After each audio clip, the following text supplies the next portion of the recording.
સુરતની કાપોદ્રા પોલીસ પાસેથી મળતી વિગત પ્રમાણે તારીખ 14/8/2024ના સાંજના સમયે ઉમેશભાઈ ભગવાનભાઈ પટેલ નામના એક વ્યક્તિ હતપ્રભ હાલતમાં કાપોદ્રા પોલીસ સ્ટેશન પહોંચ્યા હતા અને તેમને કાપોદ્રા પોલીસની ટીમને પોતાની આપવીતી જણાવી હતી। તેમણે કહ્યું કે આજથી 8 મહિના પહેલાં મને પૈસાની ખૂબ જ જરૂરિયાત પડી હતી, જેથી મારા ઓળખીતા કમલેશભાઈ રતનભાઈ ચંદેલ પાસેથી પૈસાની માંગ કરી હતી। ત્યારે કમલેશભાઈએ મારી મજબૂરીનો ફાયદો ઉઠાવી ₹20,000ના 20% વ્યાજે પૈસા આપ્યા હતા। જે પૈસા તેણે 26,000 જેટલા ચૂકવી આપ્યા હતા, છતાં 30,000ની માંગ કરવામાં આવી હતી અને ફોન પર ગાલ ગચોલ કરી હેરાન કરતા હતા અને આટલેથી ન અટકતા 2 વખત માર પણ માર્યો હતો અને ઘરના સભ્યોની હાજરીમાં પૈસાની પઠાણી ઉઘરાણી કરતા હતા। છેલ્લા 2 દિવસથી તેઓ આ પૈસાની ઉઘરાણીથી કંટાળી પોતાના ઘરે ગયા નથી। મજબૂરીના કારણે ઉમેશભાઈએ કહ્યું કે હું પૈસા આપી શક્યો નથી અને હવે હું ઘરે પણ જઈ શકું તેમ નથી અને નાસીપાસ થઈ પોતાને આપઘાતના વિચારો આવતા હોય તેઓ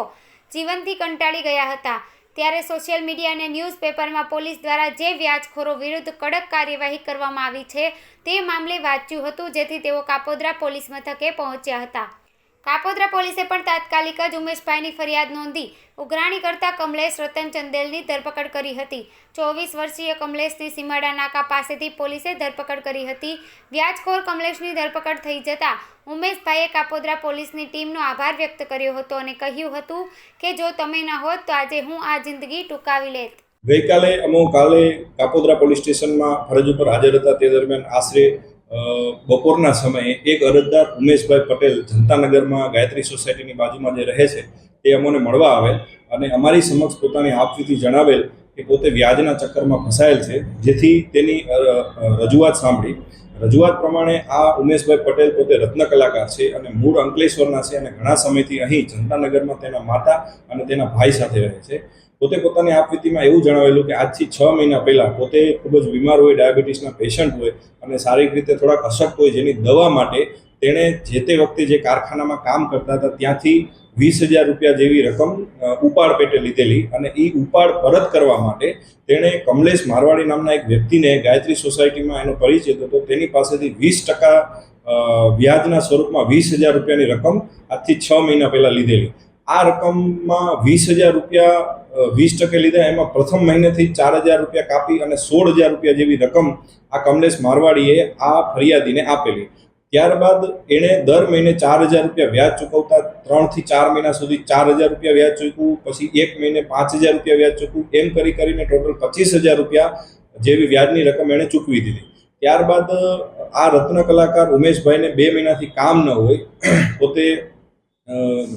શારીરિક રીતે બીમાર રહેતા હોય, જેથી કામ કરી શકે એવી હાલતમાં ન હોય, જેથી ઘરે હોય, તેથી આ વ્યક્તિ વારંવાર આ કમલેશ મારવાડી વારંવાર તેની ઉઘરાણી કરતા હોય અને ઉઘરાણી કરવા સમયે 2 થી 3 વાર એને માર પણ મારવામાં આવેલો અને આજથી 3 દિવસ પહેલાં આ કમલેશ મારવાડી એના ઘરે જઈ અને ઘરે જઈને એના માતા અથવા ભાઈ અને આ રત્ન કલાકાર ઉમેશભાઈને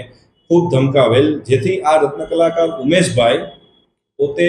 3 દિવસ પહેલાં ઘર બહાર છોડી અને જતા રહેલા અને સતત ટેન્શનમાં પોતે એક તો શારીરિક રીતે અશક્ત, ડાયાબિટીસના પેશન્ટ અને ખૂબ જ અશક્ત રીતે જતા રહેલા અને ખૂબ ખરાબ વિચાર આવતા આત્મહત્યા સુધીના વિચારો પોતાને આવેલા, કેમ કે એક સાઈડ પોતાની શારીરિક તકલીફ અને બીજી સાઈડ આ વ્યાજનું જે ખૂબ જ ટોર્ચર થતું હતું તેના હિસાબે એને સતત સુસાઇડ કરવાના વિચારો આવી રહ્યા હતા। એ દરમિયાન આ જે પોલીસ કમિશનર શ્રી સુરત શહેરનો અભિગમ છે કે એક મોકો પોલીસને આપો, એ અંતર્ગત તેણે કોઈ ન્યૂઝપેપરમાં વાંચેલું કે વ્યાજના ખપ્પરમાં કોઈ પણ હોમાયેલું હોય તો પોલીસનો તાત્કાલિક સંપર્ક કરો, આવું એને ન્યૂઝપેપરમાં વાંચેલું, જેથી એને હિંમત આવી અને ત્યારબાદ તેના એક મિત્ર જે એના જૂના શેઠ હતા જ્યાં કામ કરતો હતો ત્યાં જઈ અને એણે કીધું કે ભાઈ આ રીતના હું ફસાયેલો છું તો પોલીસ મારી મદદ કરશે કે કેમ, આવું છાપામાં આવેલું છે। જેથી તેના શેઠે તાત્કાલિક જણાવેલું કે તમે તાત્કાલિક જઈ અને કાપોદ્રા પીઆઈને મળો અને જેથી એ અમને મળવા આવેલો, પોતાની આપવીતી જણાવેલી, તેની ફરિયાદ તાત્કાલિક લીધી। ત્યારબાદ 1-2 દિવસથી પોતે જમેલા પણ ન હોય એવું માલુમ પડતું, તેથી પોલીસ સ્ટેશને એને શાંતિથી જમાડ્યા, તેનું કાઉન્સિલિંગ કર્યું, ખૂબ જ રડતા હતા, એનું વ્યવસ્થિત સી ટીમ દ્વારા અમારા દ્વારા કાઉન્સિલિંગ કરવામાં આવેલું, તેના પરિવારના સભ્યોને બોલાવવામાં આવેલા અને આરોપીને પણ ગઈકાલે આ ગુનાના કામે ઝડપી આપવામાં આવેલ છે અને ત્યારબાદ આ વ્યક્તિ થોડાક શારીરિક રીતે અશક્ત હોય, જેથી પોલીસના પરિચિત એક કારખાના દ્વારા બોલાવી અને આવતી જન્માષ્ટમી પછી એને એક કારખાને કામ પણ પોલીસ દ્વારા અપાવવામાં આવેલ છે।